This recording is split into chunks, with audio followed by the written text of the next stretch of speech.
Assalamualaikum warahmatullahi wabarakatuh. Para sahabat medsos sekalian dimanapun berada, semoga kita semua selalu dalam keadaan uh, sejahtera ya.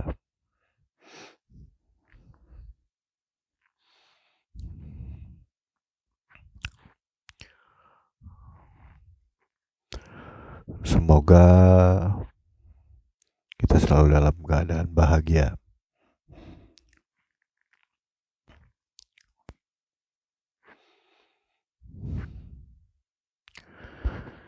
Ya, di kesempatan kali ini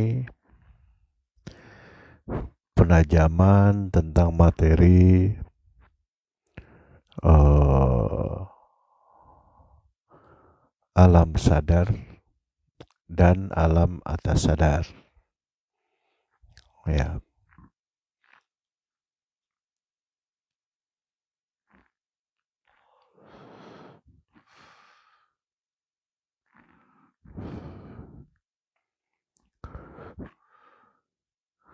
nah di sini kita harus mau untuk kritis terhadap apa yang sudah kita dapat ya.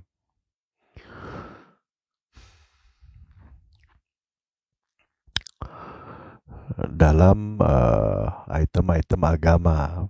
Di dalam agama itu kan ada item-itemnya.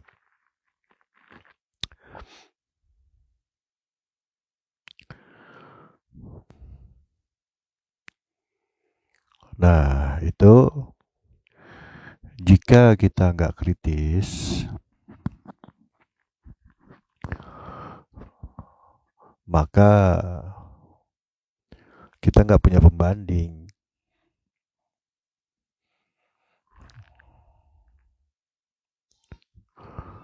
Seolah-olah kita merasa sudah benar.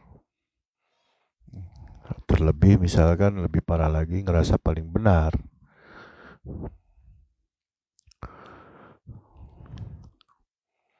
Ya tentu itu sangat bahaya sekali, apalagi tidak disadari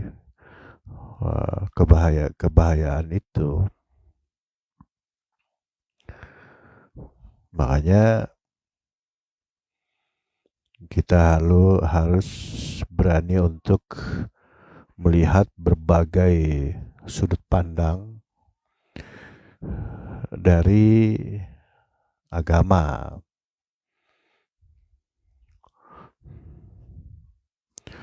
Ini penting ya,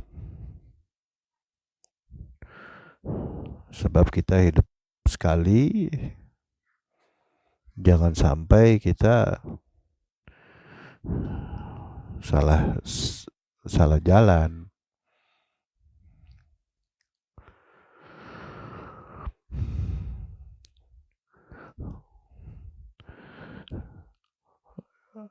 Nah, kita lahir kemudian besar itu di bagaimana lingkungan keluarga kita kan. Kalau yang keluarganya itu Nasrani, ya bisa jadi kita Nasrani. Kalau keluarga kita Yahudi, ya kita jadi Yahudi. Kalau kita Hindu, Buddha, Kejawen, atau Sunda Wiwitan, atau apa, ya kita maksudnya begitu lahir, seluruh identitas kita itu sudah siap menunggu, siap melekat di kita tanpa kita bisa memilih.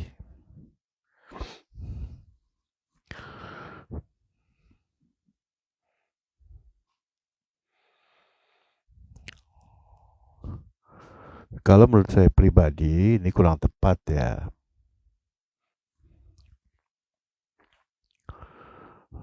Ya memang sih di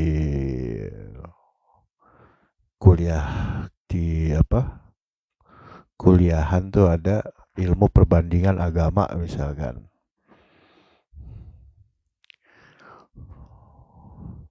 Kemudian ada debat agama. Wah,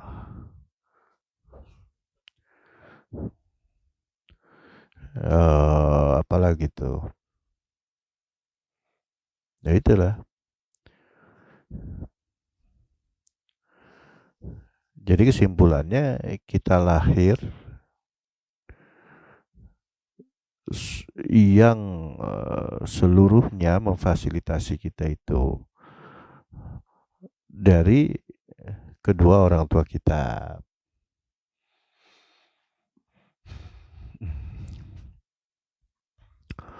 Kalau di keluarga itu misalkan punya pikiran terbuka, ya bagus. Jadi terus belajar kan.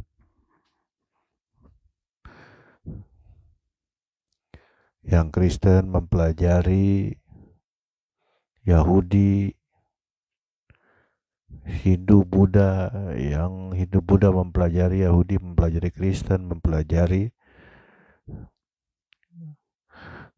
agama-agama lain. Yang di Islam juga begitu. Itu enak.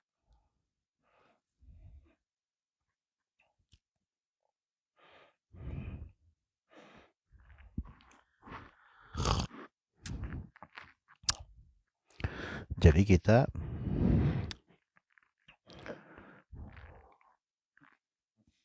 punya jiwa yang luas, hati yang luas ya.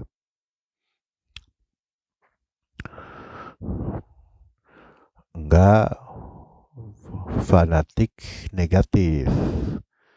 Fanatik ya tentu harus fanatik terhadap sesuatu yang sudah kita nilai paling sempurna. Tapi jangan sampai negatif gitu.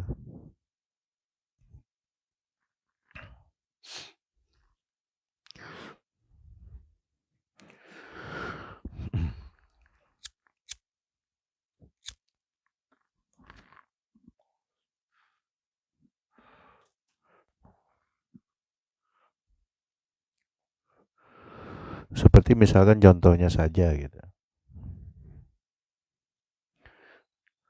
Ini alur pemikiran yang berkembang di masyarakat aja ya.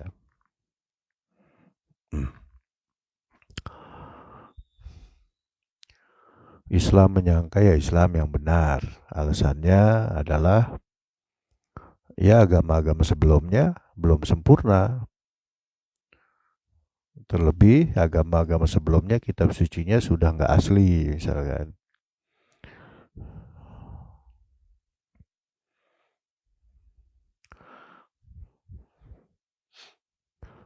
Nah, Kristen sendiri ya punya pendapat lain lagi.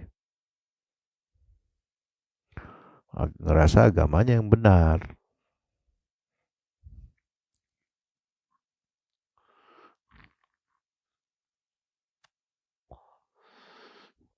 Yang lain salah. Kristen menganggap Yahudi salah, menganggap Islam juga salah. Ya mungkin karena Injilnya ya. Ya saya nggak mau masuk terlalu jauh tentang itu ya.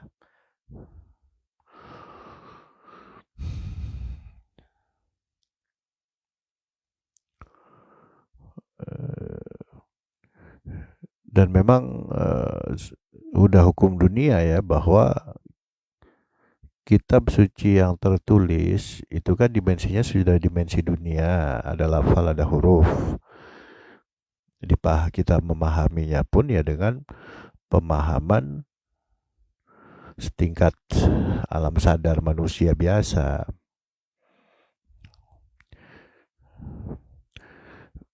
dengan gejolak politik atau segala macam ya pasti ada perubahan-perubahan.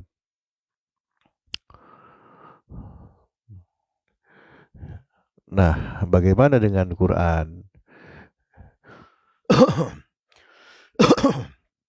yang katanya terjaga kan?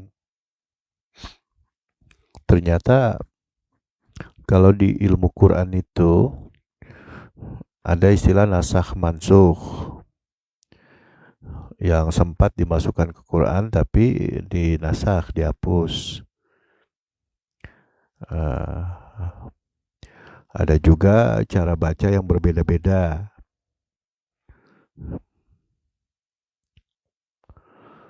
Nah, kemudian banyak tafsir-tafsir.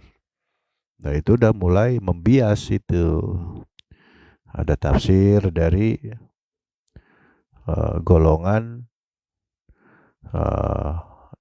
hijau, ada tafsir dari golongan biru, ada tafsir dari golongan kuning dan lain sebagainya. Ya, maksudnya bias ya. Nah, umat agak sulit memahami Quran. Dipahami aja tafsirnya. Ya udah masuk satu golongan gitu. Tapi semuanya sifatnya tetap baharu. Masih dimensi duniawi. Gitu. Begitu juga nasib dari Taurat dan lain-lain.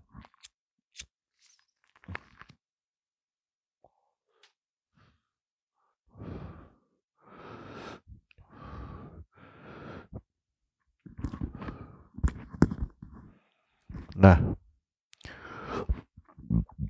kita mengenal dengan istilah agama samawi.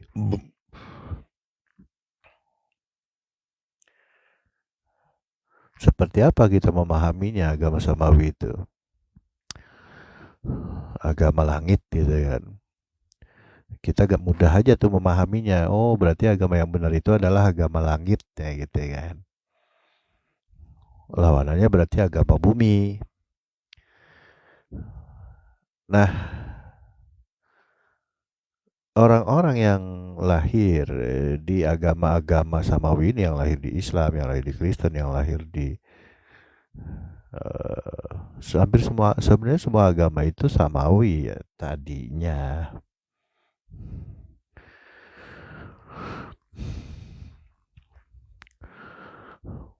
Jadi bukan berarti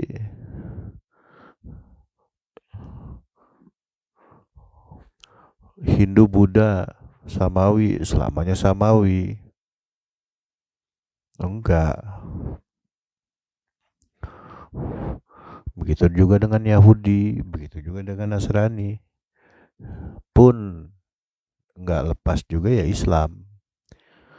Karena Nabi sendiri bilang ya Islam di akhir zaman itu akan rusak. Menjadi 73, ada hadis yang kayak gitu kan. 73 golongan. Semuanya masuk neraka kecuali satu. 72 masuk neraka kecuali satu kan gitu.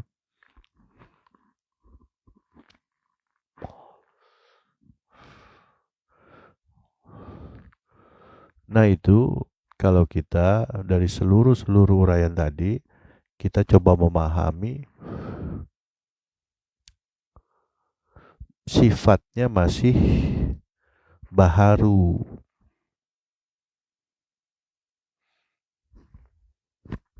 Berarti masih kesadaran manusia biasa. Berarti seluruh ibadah kita itu hanya dimensi manusia saja. Nggak ada peningkatan kesadarannya tuh. Nah, definisi agama langit itu kan berarti meningkat kesadarannya. Gitu.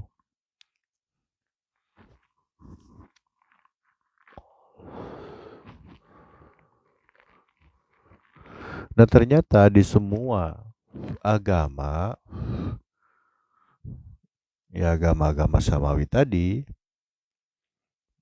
Ya, lebih tepatnya saya lebih mempermudah aja ya untuk memahami yang pernah samawi gitu.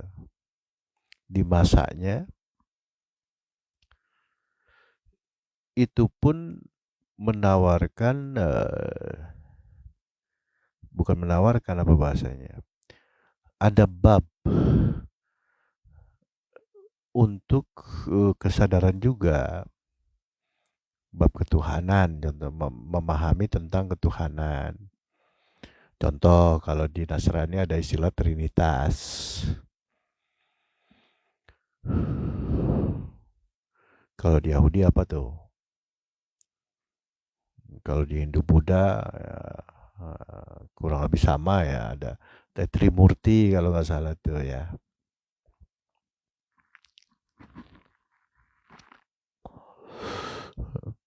Di Islam, di Islam nggak dikenal itu istilah Trinitas kan. Tapi apakah nggak ada? Wah, ini yang eh, kita harus berani kritis.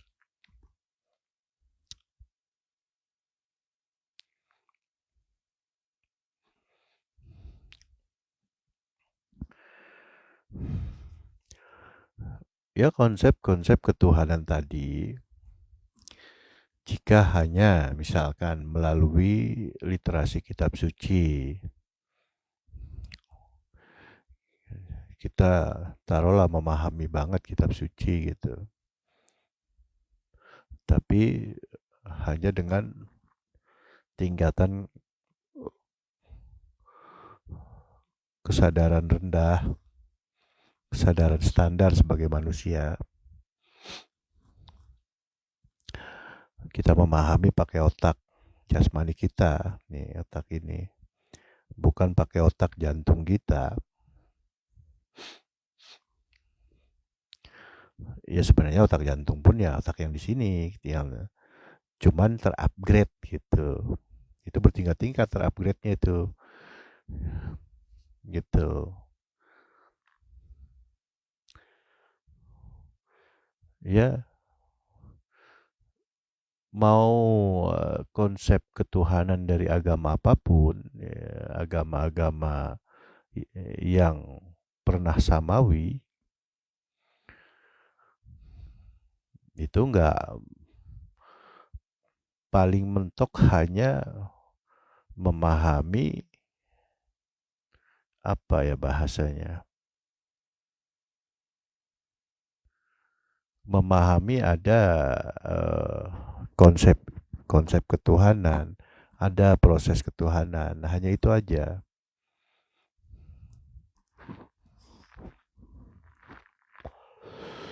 Ujung-ujungnya membanggakan nabi-nabinya. Nah, sampai titik ini, apakah perlu dikritisi?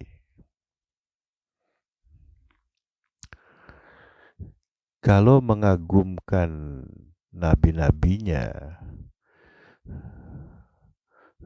seolah-olah sudah tidak ada pintu untuk keberlanjutan. Jadi cuma mentok di jasmaninya saja. Sedangkan jasmaninya para nabi ya sudah berpulang, sudah wafat. Oh, itu sudah mulai bahaya. Di mana letak bahayanya? Kita mundur dalam beragama.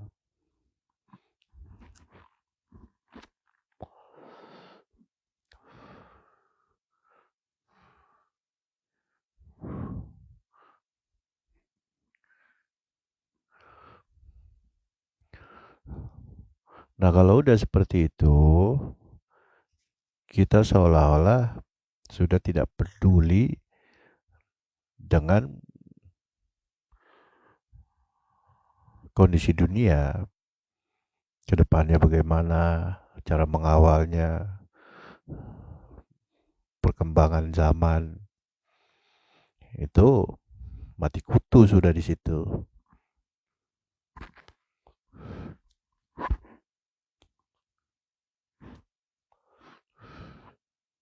Bahkan tanpa sadar, bukannya mengawal perkembangan zaman, malah menghambat dengan dalih agama. Gitu. Terbelakang lah bahasanya.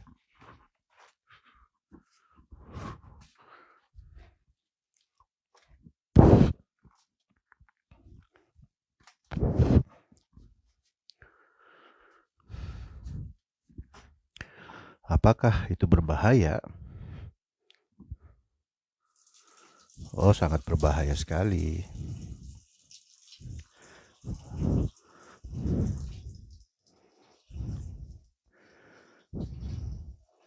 Kita hanya hidup di nostalgia masa lalu. Ingin naik kuda lah, kemana-mana ya, dari segi pakaian, apa kehidupan sehari-hari. Nah, seperti itu.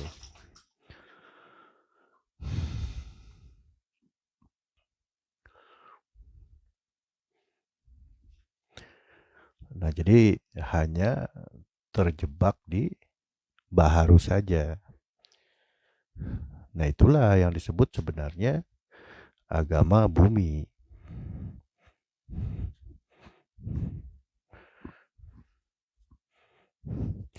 Berarti bukan agama samawi itu, apapun agamanya.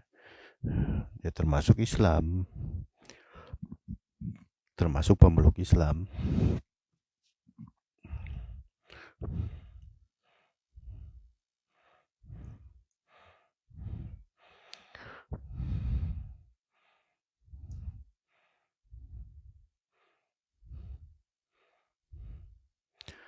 Oh.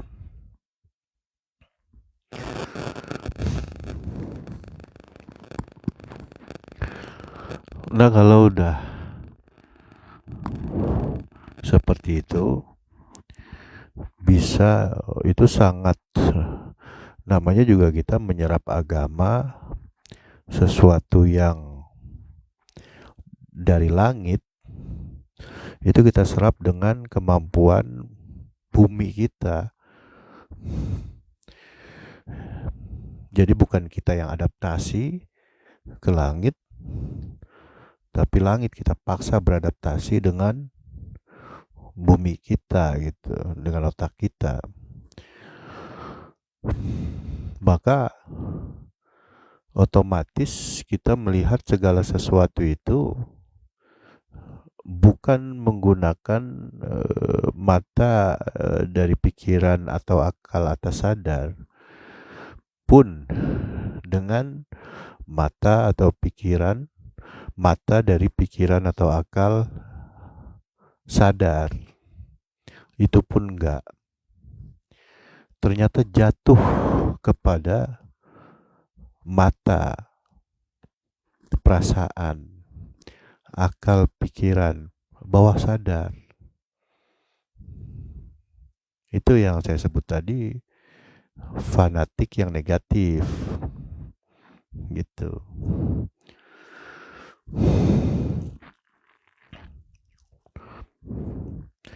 Itu bisa benar-benar salahnya parah itu. Gitu, seperti itu gampangnya ya.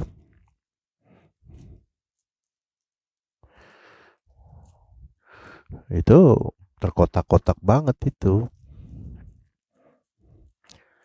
Udah nggak ada rahmatan lil alaminnya tuh, nggak ada.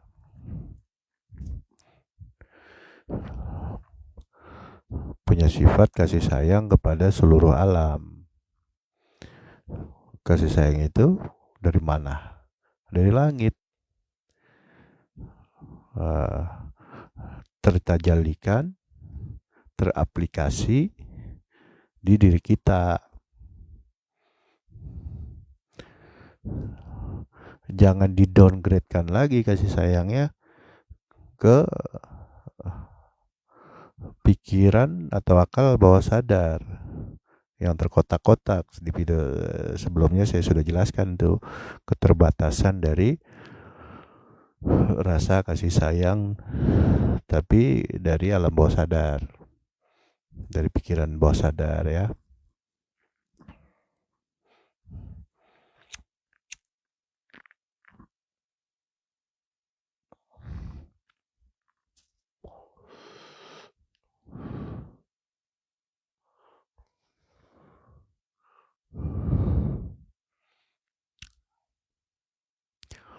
Nah, sampai mana tadi ya? Konsep ketuhanan ya. Belum sampai situ ya. Iya, bahan-bahan untuk kritis ya. Bolehkah kita mengkritisi? Nah, kan gitu. Ya sangat boleh sekali.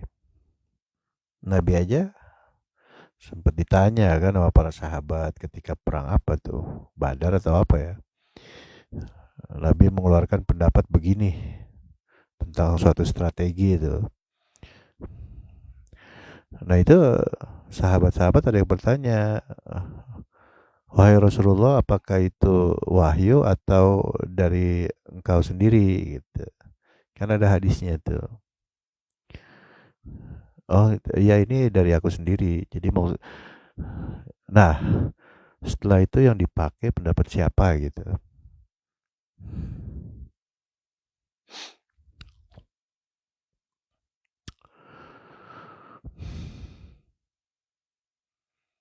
Ya sahabat-sahabat pun banyak yang bertanya apa, kan itu kritis. Itu 1470 tahun yang lalu loh.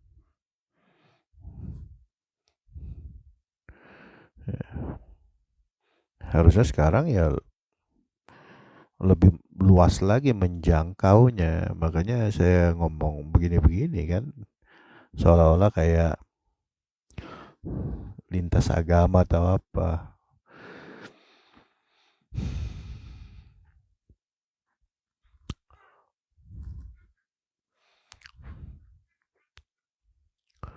Nah seperti itu. Jadi agama samawi itu ketika masih tersambung dengan unsur langit. Ketika tidak tersambung ya udah bukan samawi, walaupun dia Islam, walaupun dia Nasrani, walaupun dia Yahudi dan lain-lain. Itu udah bukan agama dari Tuhan lagi. Walaupun casingnya sangat agamis sekali. Ya baik di Islam, baik di Nasrani, baik di Yahudi dan lain-lain. Seperti itu. Yang disebut samawi itu bukan identitas komunal ya. Aslinya itu identitas per individu. Baik dulu, sekarang termasuk diri kita berarti gitu.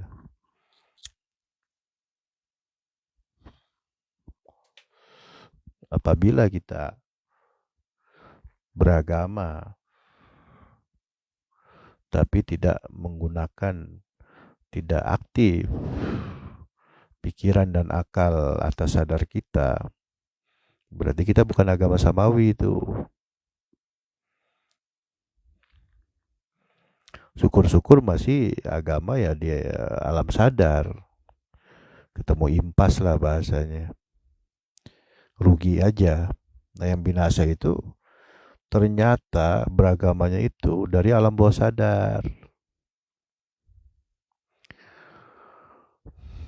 Apa aja contohnya?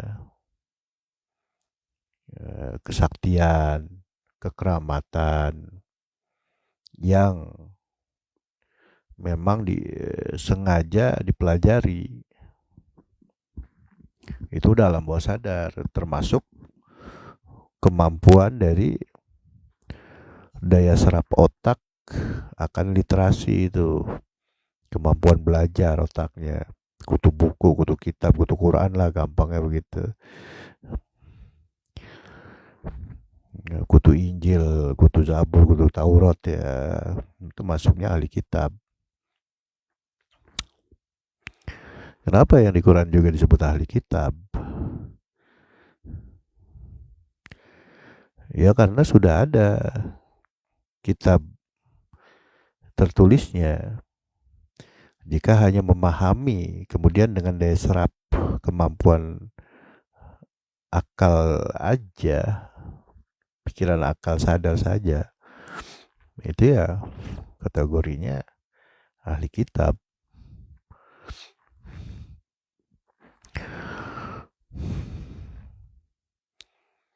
Walaupun dia banyak hafal sampai ayat-ayatnya lembar keberapa, baris keberapa, gitu.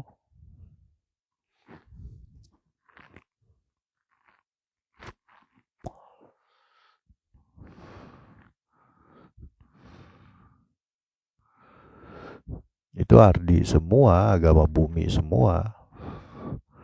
Ya berarti dia ibadahnya itu menggunakan alam sadar, pikiran sadar, dan pikiran bawah sadar. Itu bahaya. Makin dia ibadah, makin berat itu berbuah negatifnya gitu.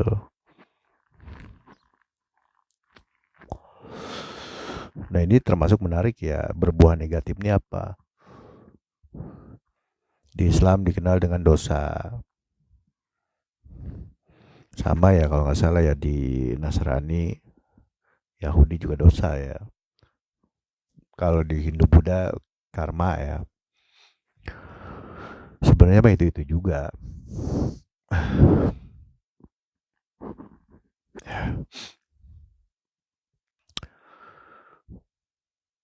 Nah, di mana letak bahayanya?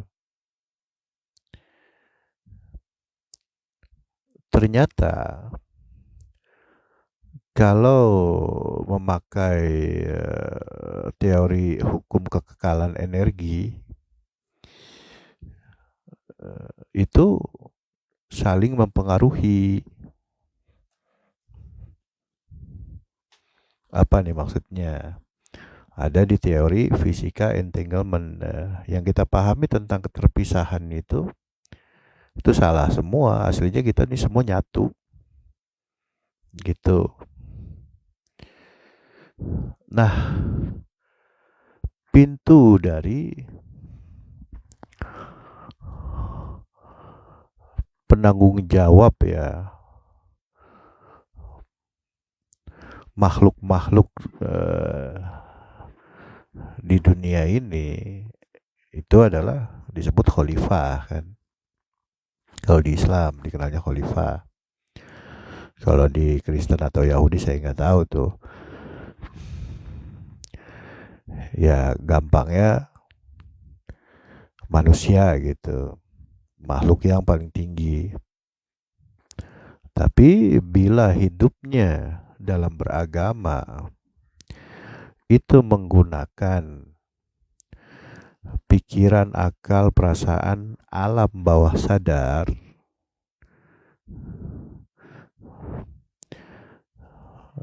itu efeknya bukan dia doang itu. Efek positif buat dianya mah ada ya, ngumpulin harta apa kan gitu ya. Pokoknya syahwat-syahwatnya itu keturutan apa kan gitu.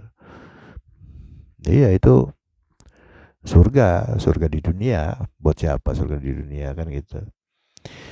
Tapi udahannya apa batasnya, ada limitnya kan. Per dia melakukan, per imbasnya itu di hukum kekekalan energi itu berimbas kemana-mana gitu.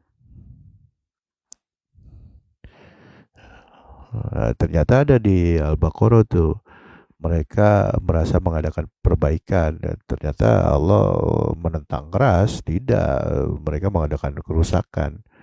Bukan dia ngundul hutan atau apa, enggak. Orang-orang beragama itu maksudnya, yang enggak tersambung dengan langit. Kayak gitu.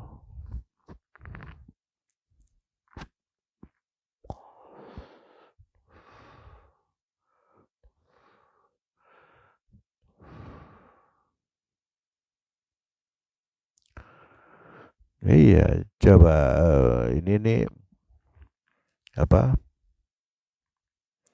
penelitian-penelitian remeh-remeh aja. Per dekade jumlah manusia kan makin banyak tuh, dan pemeluk agama otomatis makin banyak, benar ya? Ya, berdekade itu kan 10 tahun ya. Terus seiring berkembangnya zaman, ya anggaplah misalkan 100 tahun lalu manusia itu cuman sedunia itu cuman 4 miliar orang misal.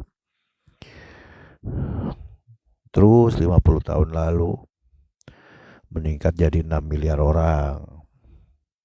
Nah, ini perkiraan ya. Nah, kemudian 50 tahun kemudian sampai ke zaman kita ini ya kurang lebih kan 8 miliar orang. Otomatis yang beragama itu makin banyak.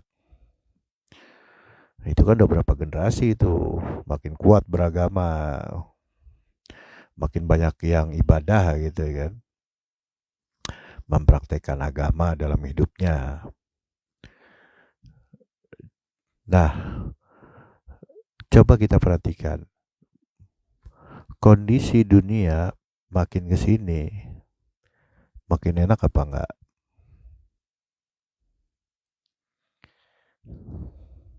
Kondisi alam dah.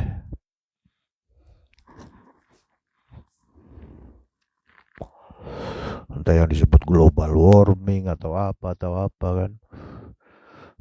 Kemarin belum lama tuh dari 2020 sampai 2021 apa 2022 Covid sedunia dan lain-lain.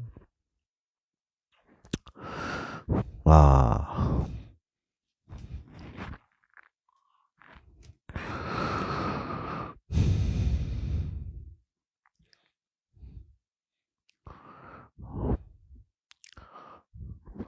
iya, kok makin banyak orang beribadah, harusnya memancarkan kasih sayang. Ini ibadahnya macam-macam ya. Kan ada yang merasa benar di Islam, ada yang merasa Islam tuh bagi-bagi lagi dalamnya kan. Tapi kan ibadah semua tuh. Nasrani merasa benar, Nasrani terbagi-bagi lagi tuh. Tapi semua ibadah kan, Yahudi juga begitu, Hindu Buddha juga begitu kan. Semuanya ibadah.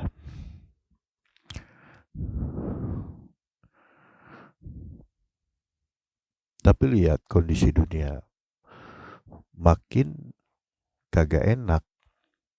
Harusnya kalau jangankan banyak ya, satu orang saja.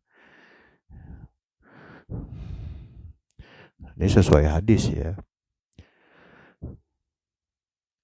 Apabila masih ada satu orang hamba berzikir Allah di hatinya, maka akan ditunda kiamat 40 tahun. Itu satu orang. Kan menjelang kiamat itu berarti itu udah masa-masa kagak enak. Masa-masa yang udah gak enak kan. Nah, apabila ada orang yang berketuhanannya, ibadah beragamanya itu samawi walaupun satu orang, di hadis itu disebutkan Allah itu zikir yang dizikirkan, bukan zikir ya dia latih, bukan. Zikir yang dizikirkan jalan sendiri di kolbunya, itu kiamat ditunda 40 tahun. Itu sekali menyebut Allah, Allah, Allah. Ya kalau banyak, dia menyebutnya banyak, ya makin ditunda, makin panjang. 40 tahun, tambah 40 tahun lagi, tambah 40 tahun lagi, mundur, tambah 40. Itu saking hebatnya agama Samawi. Saking hebatnya Tuhan menurunkan sistem gitu maksudnya. Kok ini makin banyak yang ibadah makin terpuruk gitu kan. Berarti energi kegelapannya makin udah sangat gelap sekali, gampangnya tuh begitu. Makin kemarin makin banyak yang ibadah makin gelap. Cuman kenapa nggak kiamat? Ya alhamdulillah kan begitu kan.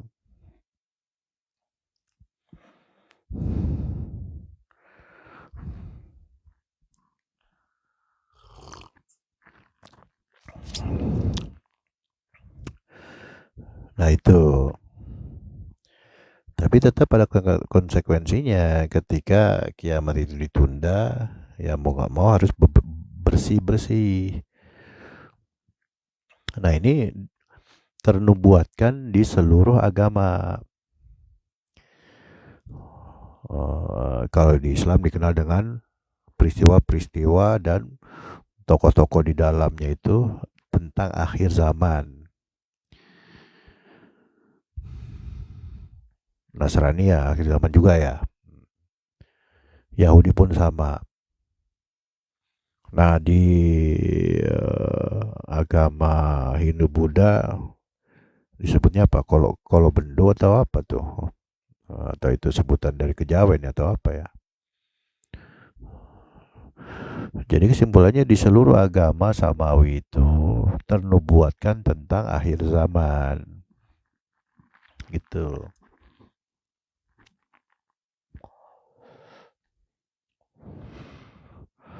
Nah itu maksudnya apa? Oh, iya, ada kondisi di mana bersih-bersih itu.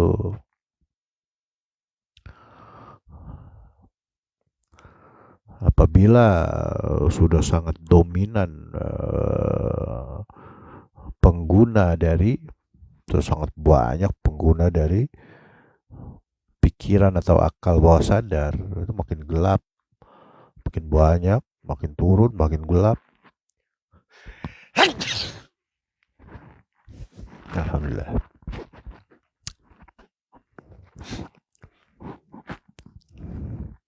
Tapi ada orang yang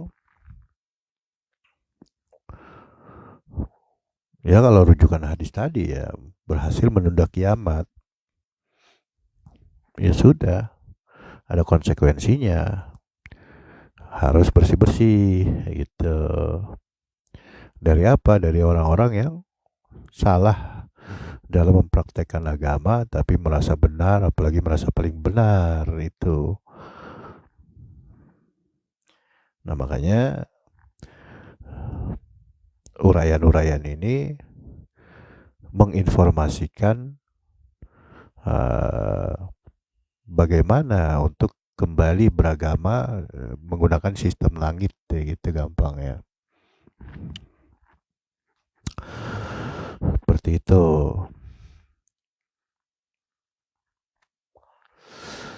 Ya, ini tentang praktek dari zikir Thariqah Naksabandiyah Khalidiyah Al-Mahdiyah Nusantara.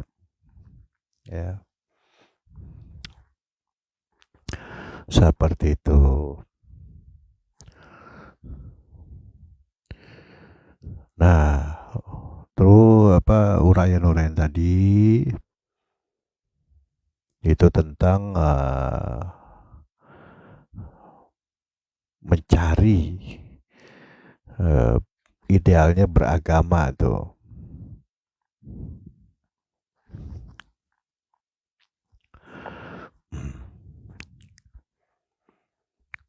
Ya, di hadis dikatakan kan umat Yahudi terpecah menjadi 71 golongan. 70-nya masuk neraka, satu yang selamat. Nasrani terpecah menjadi 72 golongan. 71-nya neraka, satu yang selamat. Di Islam terpecah menjadi 73 golongan. 72-nya neraka, satunya selamat. Ya tentu kita berlomba-lomba untuk mencari posisi itu, bukan mengklaim. Kita pelajari dulu gitu. Kan banyak klaim, oh yang satu golongan itu Ahlussunnah wal Jamaah, saya, kami, kita, udah lain-lain. Kemudian penjabarannya bagaimana? Apa hanya label aja misalkan? Gitu. Ya, harus bisa dipaparkan secara logis gitu. Kan pra-sistem kan? Belum masuk sistem, belum mulai. Kita perkenalan produk istilahnya kan. Itu harus dijelaskan detail, harus ilmiah gitu. Berarti yang mengklaim-klaim itu, ya namanya klaim bebas-bebas saja kan, lidah tak bertulang kan begitu. Lah kalau di mata Tuhan atau di mata Allah tuh bukan, mau gimana loh.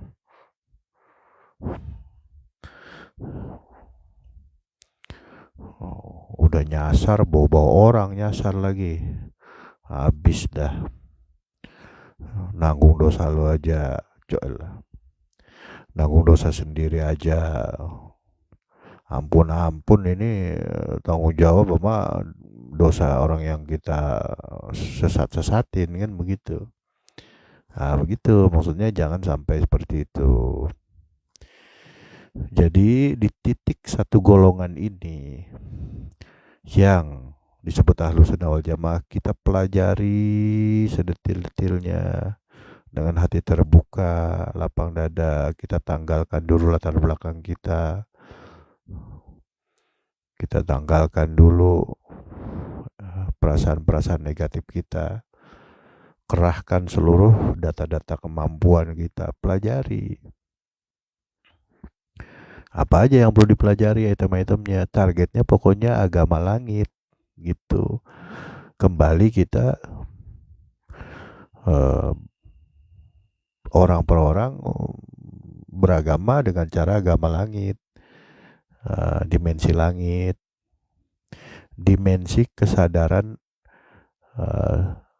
pikiran dan akal atas sadar dalam beragama itu.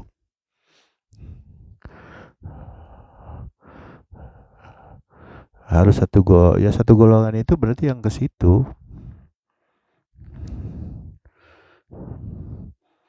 Ya bahkan ungkapan-ungkapan ya tentang Isra Mi'raj aja, as-salatu mi'rajul mu'minin lah. Siapa yang membuka kan gitu.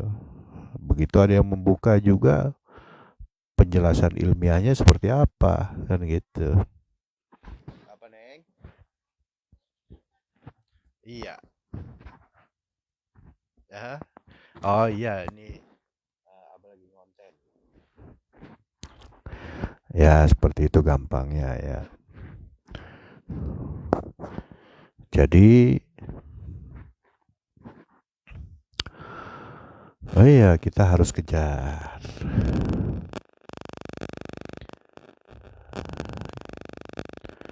Harus kejar posisi yang satu itu. Apa itu posisi yang satu? Ahlussunnah wal Jamaah seperti apa? Ahlussunnah wal Jamaah itu, mana sunnah itu apa? Mana wal Jamaah itu apa? Bisa membawa nggak sampai praktek, bisa terpraktekkan menggunakan akal pikiran atas sadar. Seperti apa itu akal pikiran atas sadar? Ciri-cirinya kan gitu.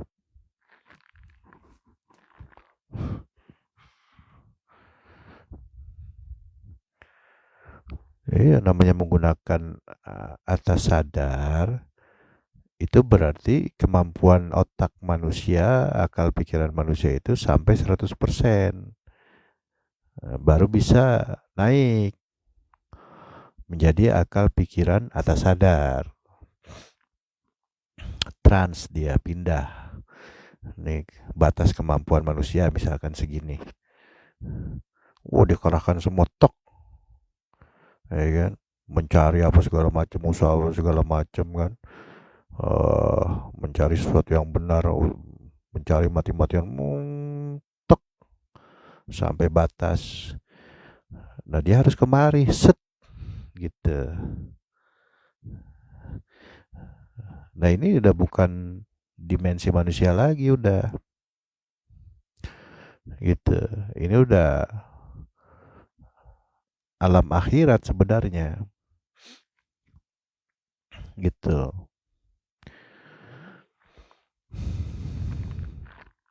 Nah disinilah ibadah kita tuh di sini dengan kesadaran ini gitu.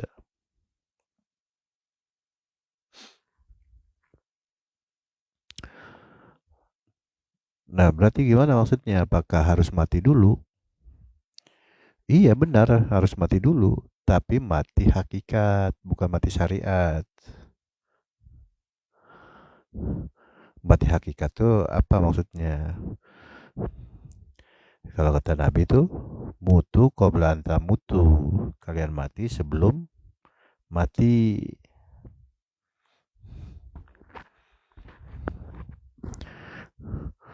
Ya mirip dengan tidur, mirip dengan pingsan. Tapi ketika pingsan dan tidur ini anggaplah sudah nol ya aktivitas otak gitu untuk mempengaruhi perasaan kita dan lain-lain kan, memori apa segala macam udah nol, udah non aktif gitu kan, bertemu dengan nur iman dan nur kitab yang ditanamkan di kolbu. Nah itu berarti sudah menggunakan akal pikiran atas sadar itu. Udah bukan kehendak kita lagi itu. Gitu. Kita berkeinginan, kita berbuat apa, kita berkemauan udah bukan kita lagi. Kalau yang bawah sadar ya sebenarnya bukan kita. Tapi bawah sadar, apa itu bawah sadar itu? Ya keinginan hewani gitu, syahwat-syahwat nafsu rendah, ya jin, ya setan, ya iblis gitu kan. Gampang kalau atas sadar itu nafsu yang dirahmati gitu, terupgrade.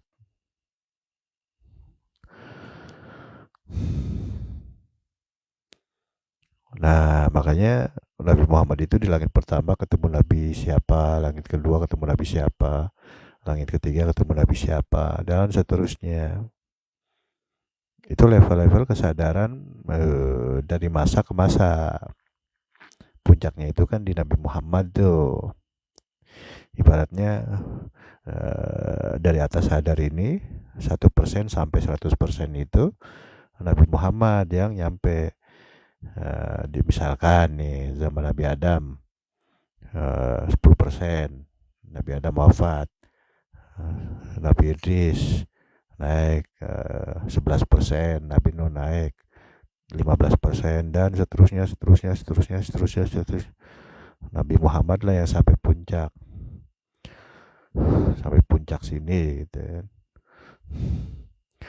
Makanya disebut tuannya para Nabi dan Rasul. Tuannya para Rasul gitu. Makanya namanya diabadikan kan. Bahkan sebelum orangnya lahir namanya sudah ada duluan kan di tiang arsy tuh. Nah itu juga makanya pewarisnya syahadat itu eksis tetap menggunakan Wa asyhadu anna Muhammadar Rasulullah itu bukan Muhammad sebagai jasmani gitu. Sekali lagi ya. Wa asyhadu anna Muhammadar Rasulullah itu bukan Muhammad sebagai jasmaninya. Muhammad yang anak Abdullah itu bukan. Tapi Muhammad yang nur gitu. Gelombang Muhammad lah gampang begitu.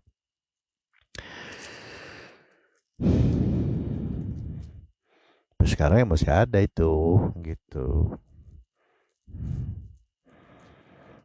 Nah jadi mencari mati-matian tanpa perasaan egois, tanpa perasaan merasa paling benar, tanpa ya perasaan-perasaan negatif, buka sudut pandang, memperluas, nggak seperti katak dalam tempurung, mau studi banding kan gitu-gitu kan. Dengan hati yang lapang, dengan niat mencari ridhonya, gitu kan. Sudah, jangan sampai kita nggak masuk ke bagian yang satu golongan itu, gitu. Hanya itu aja sebenarnya sih. Jangan sampai kayak ada satu tuh, keluar-keluarnya keras bener kan. Oh, ngaku paling ngikutin ajaran Nabi dengan pemahaman manhaj sahabat tuh ya. Tapi apabila digelutin karakternya nggak berbuah sama sekali tuh. Apa maksudnya? Beragama kok seolah-olah kayak gagap tentang perkembangan zaman.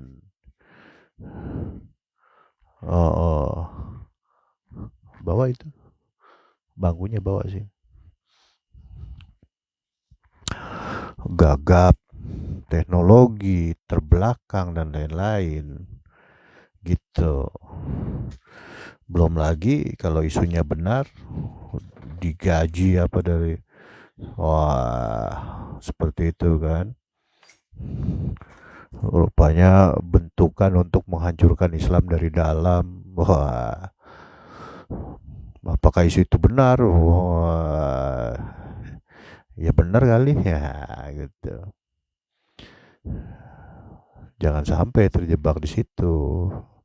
Namanya Wahabi Salafi gitu. Wah, si paling sunnah ya kan.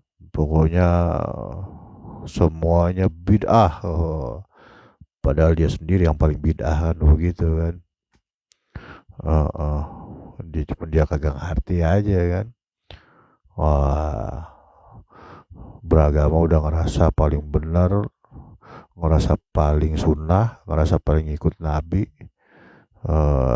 Ternyata sangat belum tentu sekali. Bisa jadi di mata Tuhan mah yang dia ikuti ya iblis gitu. Dia nggak tahu mana Tuhan mana iblis kan. Kenal kan enggak. Ya dari situ aja udah ketahuan. Berarti dia yang dia sangka Tuhan ya iblis, yang dia sangka nabi ya bukan nabi berarti gitu. Nah seperti itu. Ya ternyata hampir semua ya itu karakternya beda-beda tipis sama cara Wahabi beragama, hanya menggunakan literasi. Berarti itu alam bawah sadar. Literasi itu apa sih? Kita bisa memahami setelah kita bisa baca kan. Berarti umur kita udah bertambah tuh, udah latihan baca gitu kan. Otak kita sudah ada duluan. Misalkan kita bisa membaca itu bisa memahami juga kan. Di umur 10 tahun misal, awalnya tuh. Otak kita berarti lebih tua 10 tahun kan. Nah kita mulai memahami itu terus tentang agama bertahun-tahun sampai 20 umur 20 tahun, umur 30 tahun, umur 40 tahun dan seterusnya. Tetap lebih tua hardware atau otak kita. Lah berarti yang kita pahami itu turunan dari otak kita, itu alam bawah sadar. Berarti itu beragama menggunakan akal pikiran bawah sadar, bukan atas sadar. Bukan agama samawi gitu. Ya, seperti itu.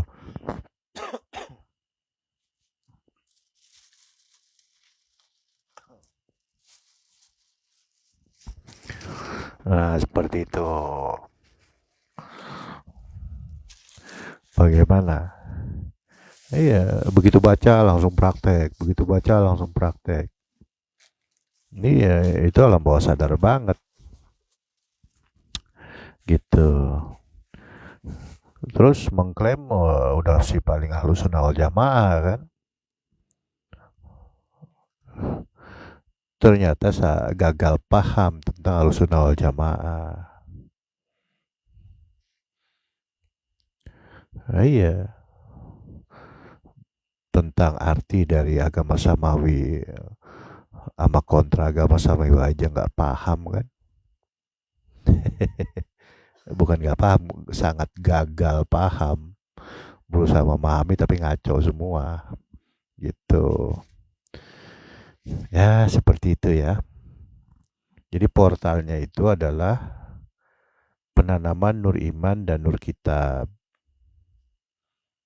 baru dimulai perjalanan tuh. Itu udah bukan dengan kesadaran eh, yang 5% atau kesadaran manusia biasa, kemampuan otak ya. Terlebih bawah sadar bukan. Tapi sudah mulai diaktifkan otak yang ada di jantung. Sehingga menyuplai kemampuan upgrade dari otak ini. Dia berperan tapi didorong oleh unsur langit, nur iman dan nur kitab tadi. Ya iman itu dari langit, kitab itu dari langit, berarti tidak berlapar, tidak berhuruf. No identity, bukan keyakinan, bukan yang tertulis itu berarti. Siapa pembawanya? Nur Muhammad tadi gitu. Itu ada sosok jasmaninya, ada orangnya. Disebutnya al ulama warasatul anbiya. Ulama pewaris nabi. Ya, kalau untuk saudara Nasrani dan saudara Yahudi dan lain-lain memahami ulama ini ya orang yang berilmu, ilmu yang diwarisi dari nabi-nabi gitu gampang ya. Ya, apa yang diwarisi dari nabi-nabi itu? Tulisan, kemampuan nalar, bukan. Nabi Muhammad sendiri al-ummi kan, nggak bisa baca nggak bisa tulis kan.